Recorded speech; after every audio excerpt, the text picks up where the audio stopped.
Myanmar Junta Airstrike Sangai Labor School Mahei Roi Taramatoi Hatkre, Myanmar Sangai Ridan Manung Channel Riba, Dipayin Township Tangarang Myanmar Junta Airstrike Amana Yamdrabada Mioi Tara Taret Sian Kibagi Manungda, School Mahei Roi Taramatoi Yaukre, Todo Adu Myanmar Maikatila Air Best Pirate Kibas Junta Fighter Jet Amana, Dipayin Township Ladiba, OTN Tin Kungangi School da, Pound Changwa Rom Lumba Bom Ama Tada Kibani, Mapam Adu Rebel Sengi Yamnamaru Ebal Lanban Ama, Odibani Haina, Military Gi Maikatagi Fondoragli. School Adu da Naha Oriba Mahei Roi Chamamuk Mahei Masing Tamlibani Haina, Mapam Adugi,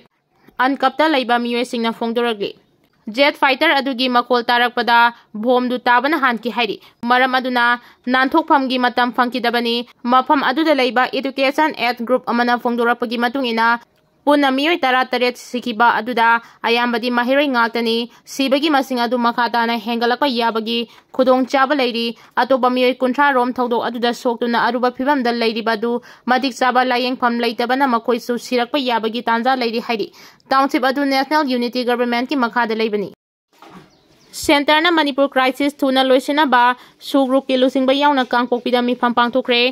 leibaga sida thengnariba national security ki issue asigi marakta Sahi ani hendilaglaba Manipur ki crisis asi athuba matamda Kuki Myanmar taliba demand asi piduna center na loisinabaga mari lainana India lenga ka suspended of operation susana riba Kuki ki kulai paiba group ki lusingba madi tongan ba CSO singi lusingba Singapore na famina duna mi pangthokre kangpokpida laiba LNC hotel da kotuna sinduna pangthokiba mifam aduda Kuki kulai paiba group United People Front UPF Kuki National Organization KSO CSO sing Village Chief Student Body amadi tongan ba local leader kaya susarugya ki deliberate on the status of political negotiation and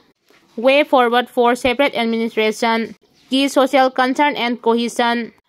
inclusive strategy for Kuki Soo haiba timda pangthokiba mifam atuda central political talks ataduna India gi article 239A gi makhada Kuki Myanmar taliba union territory gi demand ga mari lainana wari sanaba Manipur gi irang asina maram oiduna mayum makai thadokraba Kuki mioi singbu amung hana khunda leita hanba lenga ki maike degi thabak paikhatpa amasung tungda thengnagadoriba challenge kaya Kuki Myanmar amatoina leminabagi matangda maru oina khana ki hairi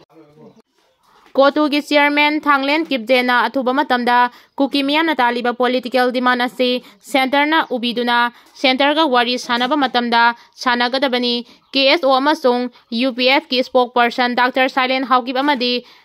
Aron Kipjena Manipura thokliba conflicts asiga mari lainana wafam kaya mifam aduda fongdok ki hairi ba mifam aduda Kuki in Peace Sadar Hill KSO Dili KNA gi lusingba kaya su sarugya ki hairi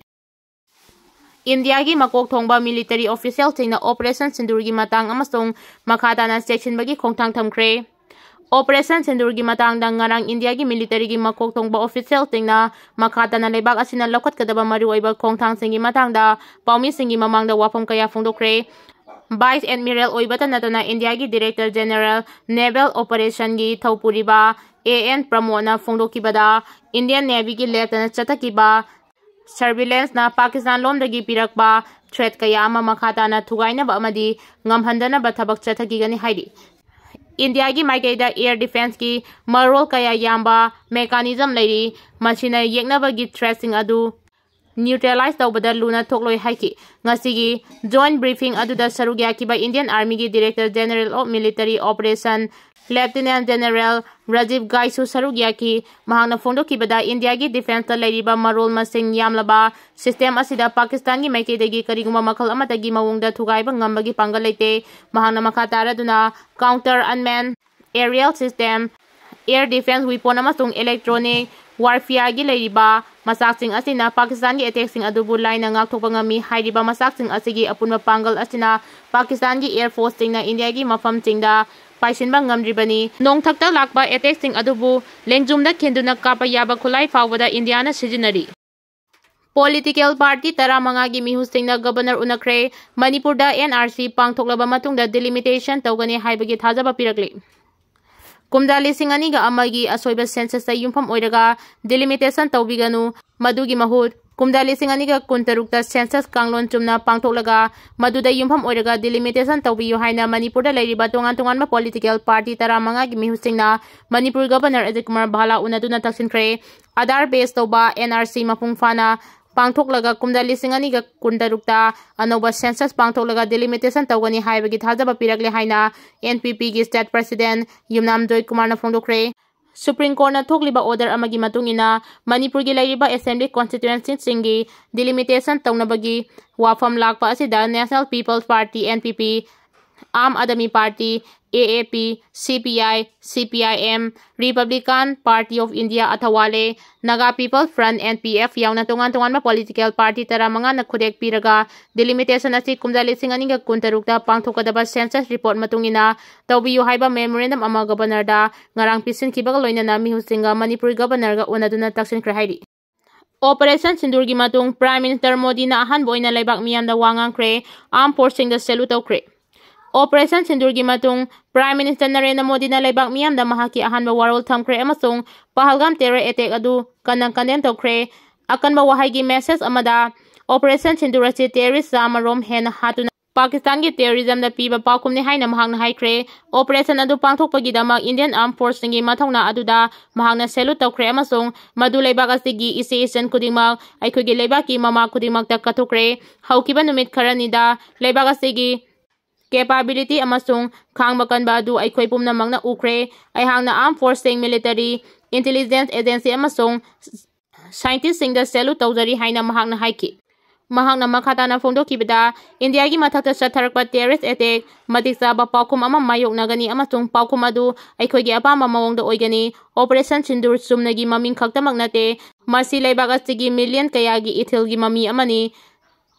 Masi justice ki thukaiba ngamloidaba wasak amani May 3 ki numidang athengbada amasung May 3 ki ayukta malem pumbada wasak achina polting onthokiba adu ukre ngasi aihangna armed forces gi mathongna maringjen asi aikhoi gi laibak ki mama khudingmakta amasung laibak sigi isan ise khudingmakta loinana laibak asigi isanupi khudingmakta kathokle haiki Constable Deepak Singha Khamna Laikidabada BJP amadi Congress Party na nungaidaba phongdoragli laingang na S Gracia ina laktara piragani haina lauthokre Pahalgam terror attack manungda laibak asina terrorist ki mathakta laman khumba oina tha sigi tareta Pakistan amasung Pakistan occupied Kashmir laiba tongan ba terrorist singi camp mapanda Indian Air Force na airstrike chathaduna terrorist kaya hatkiba adugi matung tarakpa oina India amasung Pakistan gi ngamkhai paringda laibak ani gi security force singi marakta ngaihak leitana drone artillery amadi sophisticated weapon kaya sijinaduna nomai kamnabagi laibak ani gi marakta lan thoklaba yai haina laibak miyamna mi painaringai da Manipur gi BSF ta constable oina thabak toriba laibak asigi ngak senbagi thabak pangthokiba Deepak Singha Kham chai 15 tha sigi tarada Jammu da laiba Kharkhola border outpost BOP ngak senbagi mathau pangthoklingai Pakistan dagi satharakiba drone bombing gi attack ta bomachena panduna laikidre mahangna laikidaba du da BJP state unity president adhikari mayum Sarda Devina mahaki X account da nungaitaba warol phongduragli mahangna thadurakiba warol aduda BSF ta constable GD oiriba Deepak Singha Khamna laikidaba se yamna laibak thiba amani laibak asigi ngamkhai paringa senaba mathau pangthokpada thawaina pontha pikibani laikhidraba Deepak Singha Kham Manipur gi sauthok chaningai oiraba mapari amani mahangna thauna fana laibak asigi damak thengnaduna thawaina pontha pikibani mahaki mathauna mahaki thauna phaba adu mahaki maikedagi ikai khumnaba uli amasung laikhidraba thauna phaba Deepak Singha Kham gi laihoriba imung manung singna thengna horiba awaba singda su saruk yari haina BJP gi president adhikari mayum Sarda Devina phongduragli Nakalamaromdana Manipur Pradesh Congress Committee ki President Kaisam Mega Sandrana Laikhidraba Deepak Singha Khamna mathau masakhangna kathokpaga loinana laibak asigidamak pangthoklamba thauna phaba thabak sing aduna Manipur miyamda natana laibak pumbada mahakidamak chauthok chaningai oiba wakhalon poklakre laibak asigidamak mahangna thauna fana kathokiba adu laibak miyamna matam pumbada kaungomdana lehoragani haina sumhangna phongdoragli amaromda tha sigi tarada Pakistan drone attacks chathabada bhomachena panduna laikhidraba Deepak Singha Khamgi mafamda Manipur lenga ki maikedagi ikai khumnab ulagli governor gi PRO na thadrokpa chirol amagi matungina Hayengbir Tikendrajit International Airport ta Deepak Singha Khamgi mafamda ikai khumnab utuna red laying ceremony gi thorom ama pangthoklagani thorom aduda governor Ajay Kumar Bahala su saruk yagani asida natana thauna faraba laikhidraba Deepak Singa khangi imung manungda Major Laisam Jotin Singha Asok Chakra Peace Scheme gi makhada ex gracia oina lupa lakh tara gi senpham piragani haina su phongdoragli